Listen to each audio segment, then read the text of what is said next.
आप सबको जैसा जानकारी भी है और पहले भी इस विषय की चर्चा हुई थी, जो 3 और 4 तारीख को हरियाणा की भूमि पर देश का पहला ऐसा आयोजन जो कि लोकसभा द्वारा, विधायिका द्वारा उसका आयोजन किया गया और सफलतापूर्वक हरियाणा विधानसभा को जो वो जिम्मेवारी मिली थी, उसको सफलतापूर्वक उस आयोजन को संपन्न किया गया, जिसके लिए मैं सबसे पहले लोकसभा के माननीय स्पीकर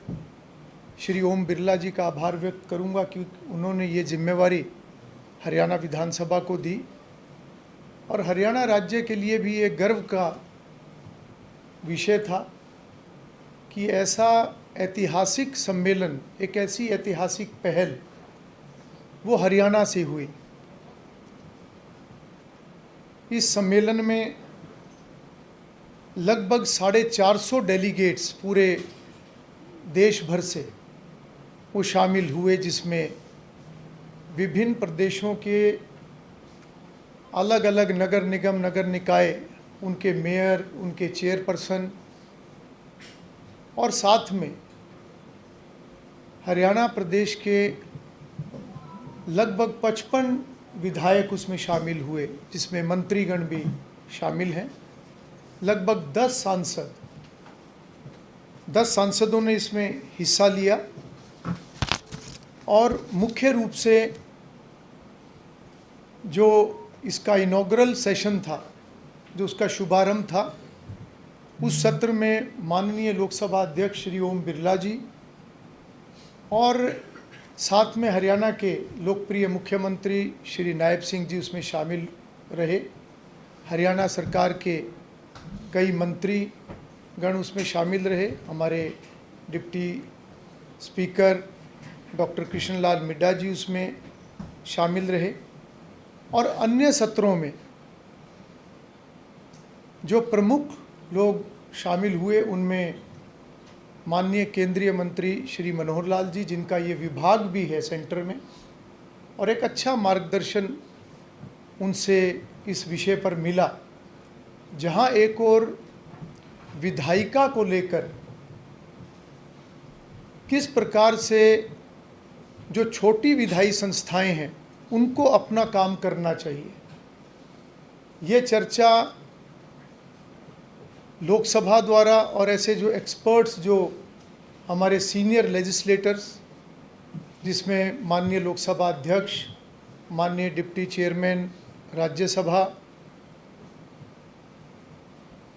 उन्होंने सभी डेलीगेट्स का मार्गदर्शन किया। वहीं शहरी निकाय और बेहतर काम कैसे कर सकते हैं, उस नाते से मनोहर लाल जी जो इस विभाग के केंद्र के मंत्री हैं, उनका बहुत अच्छा मार्गदर्शन देश भर से आए हुए सभी डेलीगेट्स को मिला। और साथ ही कैलाश विजयवर्गीय जी, जो कि urban local minister Madhya Pradesh के हैं, जो स्वयं भी इससे पहले मेयर भी रह चुके हैं, उनका मार्गदर्शन मिला। और हमारे urban local body minister Vipul Goyal जी, वो भी इस कार्यक्रम के अंदर उपस्थित रहे, उनका भी मार्गदर्शन मिला है। और उसके साथ साथ हमारे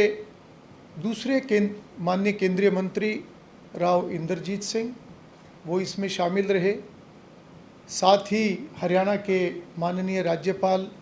बंडारू दत्तात्रेय जी, उनके समापन सत्र में उनका मार्गदर्शन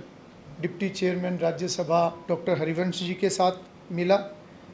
और साथ ही लोकसभा के महासचिव उत्पल कुमार जी और राज्यसभा के महासचिव पीसी मोदी जी, वो भी इस पूरे सम्मेलन में पूरा समय वो उपस्थित रहे। इस सम्मेलन का उद्देश्य, जैसे पूर्व में भी चर्चा हुई थी, कि देश के माननीय प्रधानमंत्री श्री नरेंद्र मोदी जी का एक विज़न है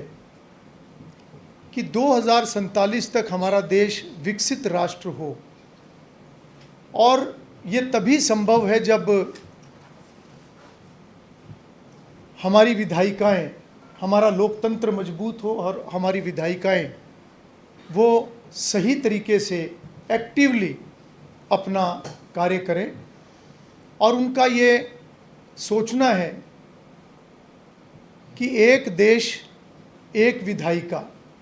सभी विधानमंडल, चाहे वो पार्लियामेंट है, चाहे वो सभी राज्यों के विधानमंडल हैं, वो सभी एक प्लेटफॉर्म पर हों जिसके ऊपर पार्लियामेंट काम कर रहा है।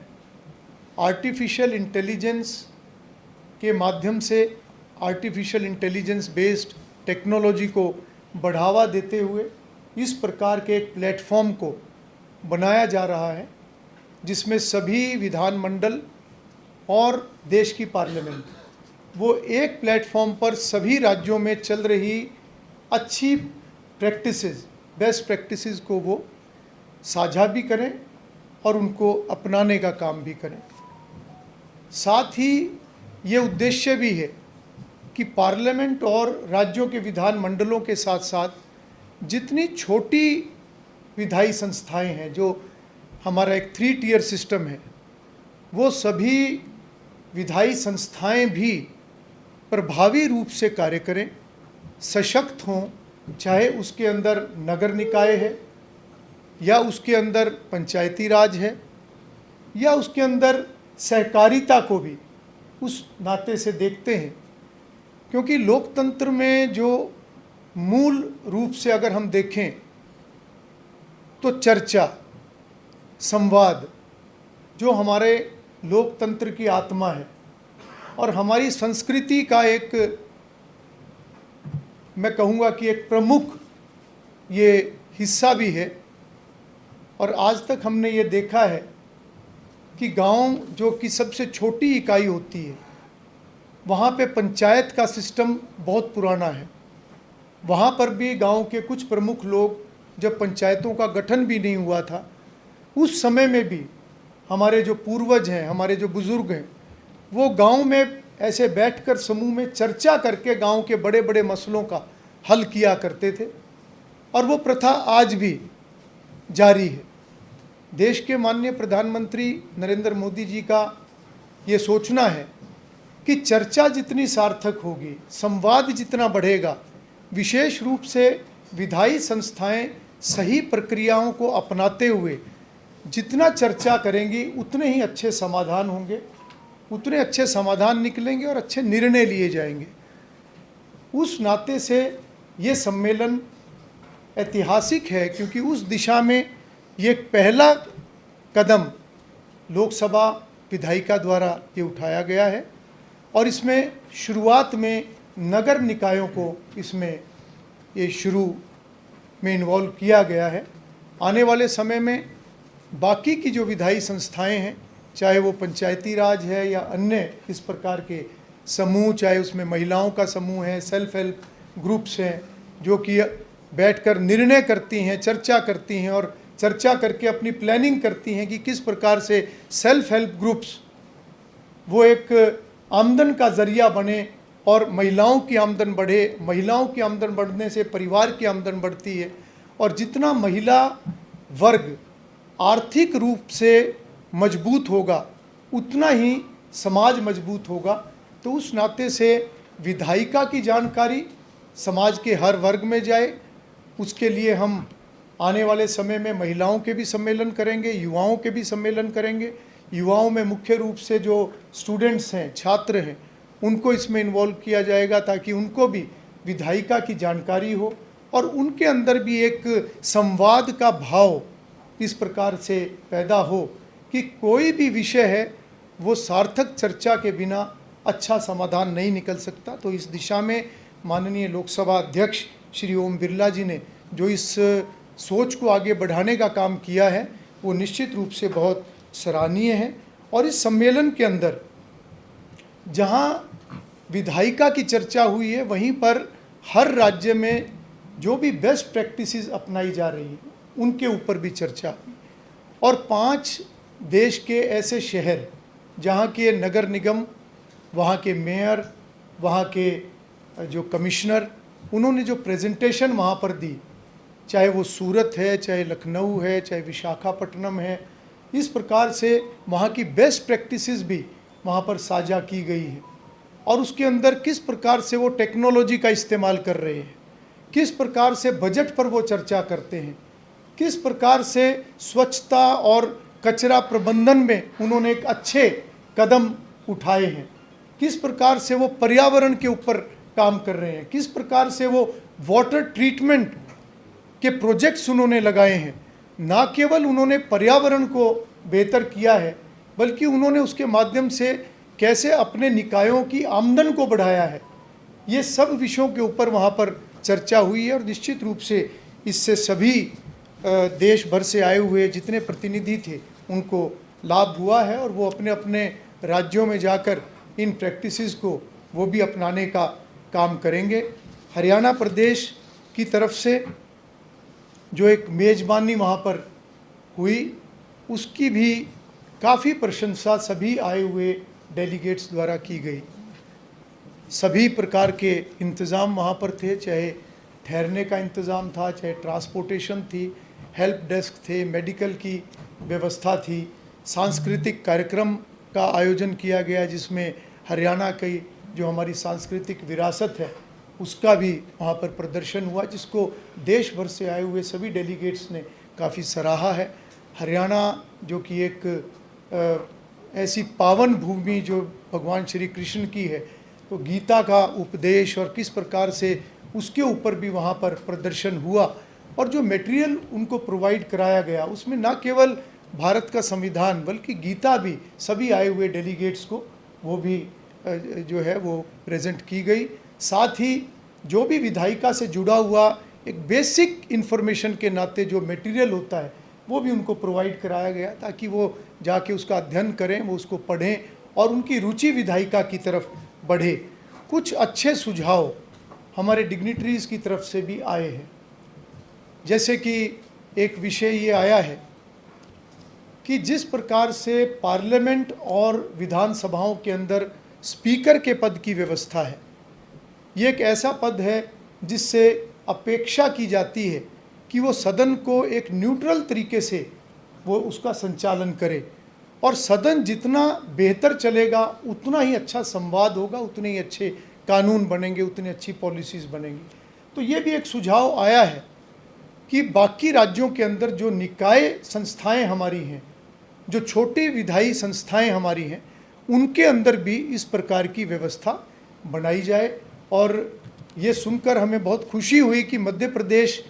राज्य के जो डेलीगेट्स थे और वहाँ से आए हुए urban local body minister Kailash Vijayvargiya ji ने वहाँ पर ये बताया कि इस प्रकार की व्यवस्था मध्य प्रदेश के अंदर लागू की गई है, चाहे वो निगम के अंदर है या जिला परिषद के अंदर है। तो आने वाले समय में देश के अंदर भी ये चर्चा आगे बढ़ेगी और ये चर्चा आगे बढ़कर हो आने वाले भविष्य में नीचे की जो विधायी संस्थाएं हैं वो भी और बेहतर तरीके से उनका संचालन हो, उसके ऊपर भी विचार किया जाएगा। साथ ही ये सुझाव भी आया है कि जितनी भी हमारी नगर निकाय या जिला परिषद हैं, ये फोकस सभी राज्य करें, ये फोकस सभी राज्यों के मंत्रालय करें कि वहाँ पर जब हाउस चलता है तो वो हाउस ठीक तरीके से एक प्रक्रिया के तहत चले। और जिस प्रकार से ये देखा जाता है कि बहुत ही कम समय के अंदर कोई भी हाउस की मीटिंग वो ख़त्म हो जाती है, शोरगुल होके उसके भेंट चढ़ जाती है और जो एक लोगों की अपेक्षाएं होती हैं, लोगों की आकांक्षाएं होती हैं, जो वो एक अपने जनप्रतिनिधि से जिस प्रकार की वो उम्मीद रखते हैं कि उनकी समस्याओं की वहाँ पर चर्चा उस प्लेटफॉर्म के ऊपर करें और उसका समाधान निकालें और उस समाधान को निकाल कर उनको बेहतर एक फैसिलिटीज़ मिले, उनकी समस्याएं दूर हो, तो वो कहीं ना कहीं पीछे रह जाती है। ये विषय भी उसके अंदर प्रमुखता से आया, जिसको माननीय हमारे लोकसभा अध्यक्ष श्री ओम बिरला जी ने भी इस विषय के ऊपर काफ़ी प्रकाश डाला है। मैं हरियाणा के अंदर आयोजित इस सम्मेलन के बहुत ही अच्छे प्रबंधन के लिए, अच्छे इंतज़ाम के लिए माननीय हमारे जो मुख्यमंत्री नायब सिंह जी का आभार व्यक्त करता हूँ, हरियाणा सरकार का आभार व्यक्त करता हूँ, अर्बन लोकल बॉडी डिपार्टमेंट और उनके सभी अधिकारी, मंत्री विपुल गोयल जी, सभी का मैं आभार व्यक्त करता हूं कि सभी ने जिस प्रकार से हरियाणा विधानसभा का सहयोग करने का काम किया, जिससे निश्चित रूप से एक अच्छा संदेश पूरे देश के अंदर हरियाणा राज्य का गया है। साथ ही हमारे लोकल एडमिनिस्ट्रेशन जो गुरुग्राम के हमारे अधिकारी थे, उन्होंने बहुत एक्टिवली इस सम्मेलन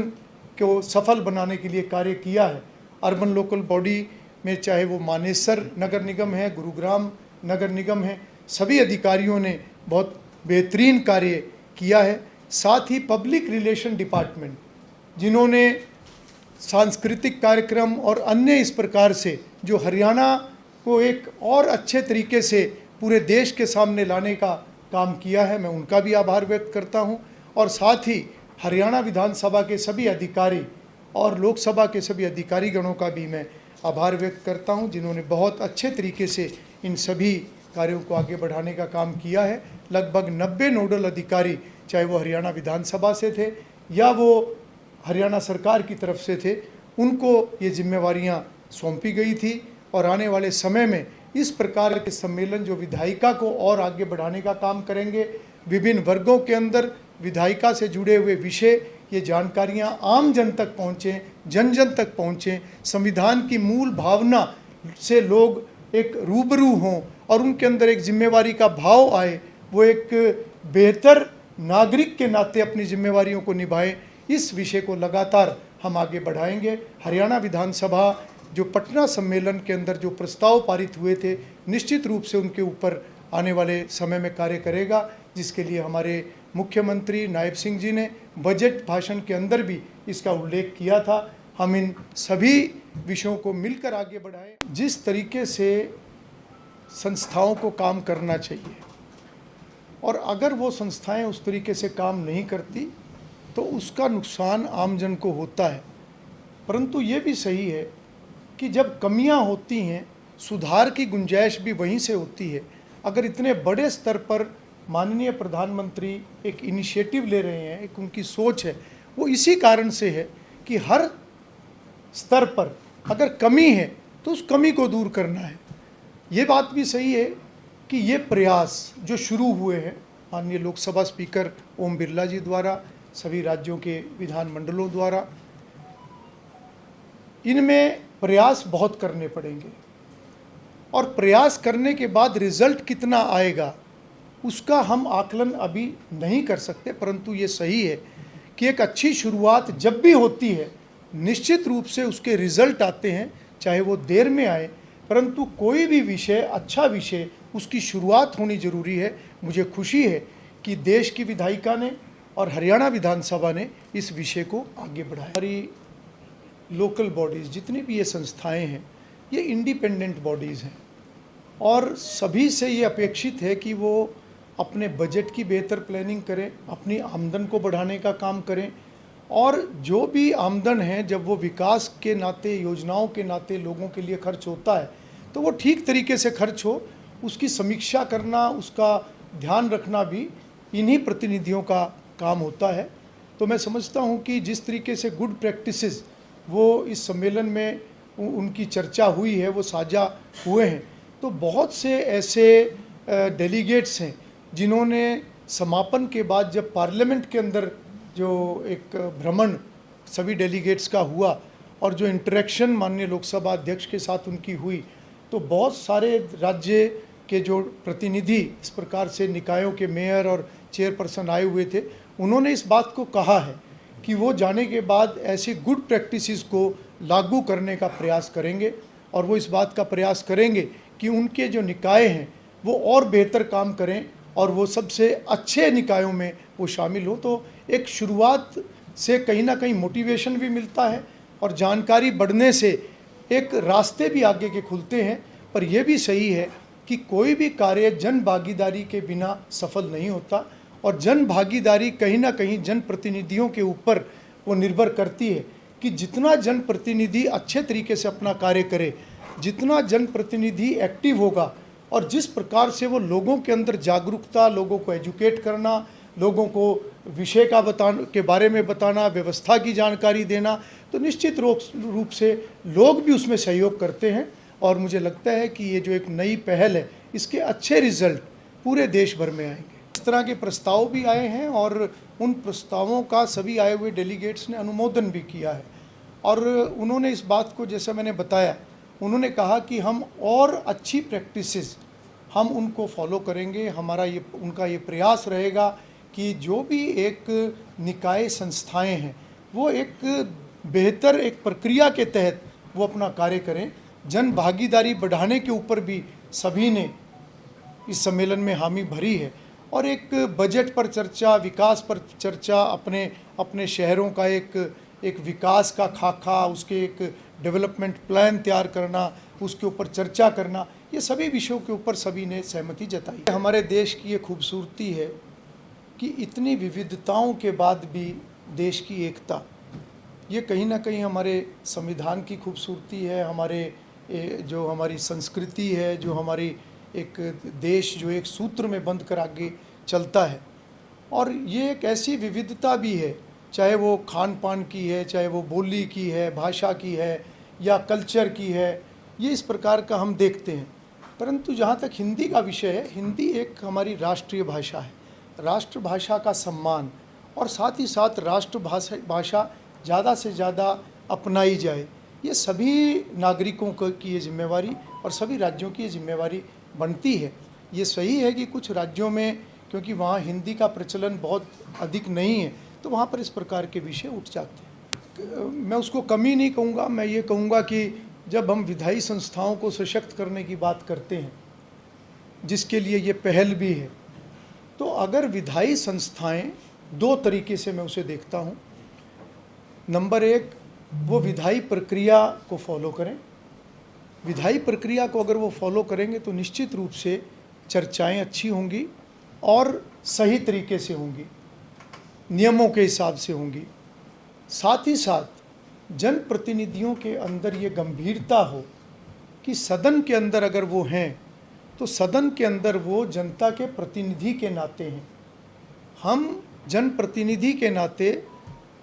केवल लोगों के प्रतिनिधि हैं, मालिक नहीं हैं।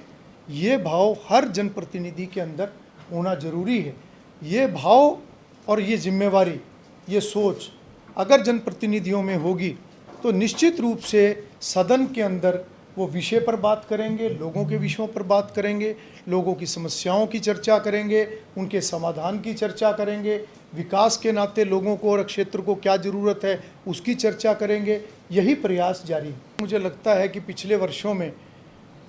काफ़ी बदलाव देखने को मिला है। महिलाओं की भागीदारी बढ़ी है, महिला प्रतिनिधि बढ़ी हैं। और जैसे पुराने समय में महिलाओं के बारे में जो एक सोच हुआ करती थी कि उनकी जो एक लिमिट है वो केवल परिवार तक है, परिवार की जिम्मेवारियों तक है, परंतु आज उसके अंदर बदलाव आया है। आज समाज के अंदर भी बेटियों का आगे आना, बेटियों का कंपटीशन में आगे आना, बेटियों का एक अच्छे पोजीशंस पर आना, ये कहीं ना कहीं एक बहुत बड़ा बदलाव और बदलाव का संकेत है। तो उसी से जुड़ा हुआ ये विषय है कि आज जब अधिक से अधिक महिलाओं को आगे आने की ज़रूरत है और उसका प्रावधान भी है, उसकी रिजर्वेशन भी है, चाहे वो निकायें हैं, चाहे अभी आने वाले समय के लिए वो पार्लियामेंट में भी ये विषय पास हुआ है, तो मुझे लगता है कि एक बदलाव जो हमने एक सार्थक बदलाव पिछले समय में देखा है, ये बदलाव और बेहतर होगा। निश्चित रूप से जनप्रतिनिधि ही है, चाहे वो महिला है या पुरुष है, और जनप्रतिनिधि के स्थान पर प्रतिनिधि को ही होना चाहिए, ना कि उनके प्रतिनिधि। बहुत सारे सुझाव सरकार मानती है और डिपेंड करता है कि सुझाव कितना अच्छा है। जहाँ तक कमेटीज़ की वर्किंग की बात है, मैंने पहले भी इस विषय को रखा है कि कमेटीज़ की वर्किंग और अधिक प्रभावी होनी चाहिए। कमेटीज़ के अंदर गंभीर वर्किंग होनी चाहिए, अच्छी चर्चा हो के सरकार को एक अच्छा हम समाधान दें, अच्छे सुझाव दें। और निश्चित रूप से जब कोई अच्छा सुझाव मिलता है तो सरकार उसको अडॉप्ट भी करती है, लागू भी करती है, क्योंकि सरकार जब भी कुछ बेहतर करना चाहती है उसके लिए सुझाव अलग अलग तरीके से आते हैं, चाहे वो अधिकारियों के माध्यम से आएँ, चाहे वो जनप्रतिनिधि के माध्यम से आएँ। और इसी प्रकार से विधानसभा भी जब चर्चा करती है तो विधानसभा में भी चर्चा के माध्यम से ही सुझाव सरकार को आते हैं और उसी का एक मिनी रूप जो है वो हमारी कमेटीज़ हैं और कमेटीज़ के गए हुए जितनी रिकमेंडेशंस हैं, बहुत सी रिकमेंडेशंस को सरकार मानती है, लागू भी करती है, वो मेरी जानकारी में। सुधार की गुंजाइश हर स्तर पर हमेशा रहेगी और मैं समझता हूँ कि कोई भी इंस्टीट्यूशन है उसके दो तरीके से अगर हम देखें कि उसको कैसे काम करना चाहिए, उसकी प्रक्रिया क्या होनी चाहिए, वो फॉलो हो, और साथ ही साथ एक डेकोरम भी, एक हर सदन का, एक हर इंस्टीट्यूशन का एक अपना डेकोरम भी होता है, तो वो भी फॉलो हो। तो मैं समझता हूँ कि जिस प्रकार से पार्लियामेंट के अपने नॉर्म्स हैं, अपने नियम हैं, प्रक्रियाएं हैं, इसी प्रकार से विधानमंडलों के हैं, इसी तरीके से स्थानीय निकायों के भी हैं। और ये सम्मेलन का हेतु भी यही था कि एक जागृति लोगों के अंदर भी जाए और जनप्रतिनिधियों के अंदर भी जाए, ताकि वो एक सही प्रक्रिया को फॉलो करते हुए अपने सदन को चलाएं। और जितनी आम जन के अंदर विधायिका के प्रति या किसी विषय के प्रति जागरूकता बढ़ेगी, तो वो भी एक लोगों की तरफ से भी एक जिम्मेवारी का भाव जनप्रतिनिधियों के अंदर बढ़ेगा। इसलिए जागरूकता और अधिक बढ़े, उस विषय पर भी हम काम कर रहे हैं। जहाँ तक यूएलबीज़ की बात है, तो वो सभी निकाय अपनी प्लानिंग करें, वो अपने तरीके से कार्य करें। जहाँ तक उनको असिस्टेंस की बात है, उसके लिए मंत्रालय होता है, अर्बन लोकल बॉडी डिपार्टमेंट उसमें उनका सहयोग करता है। और जहाँ तक विधायिका का सवाल है, वो प्रक्रिया सही फॉलो करें, वो हमारा कंसर्न है।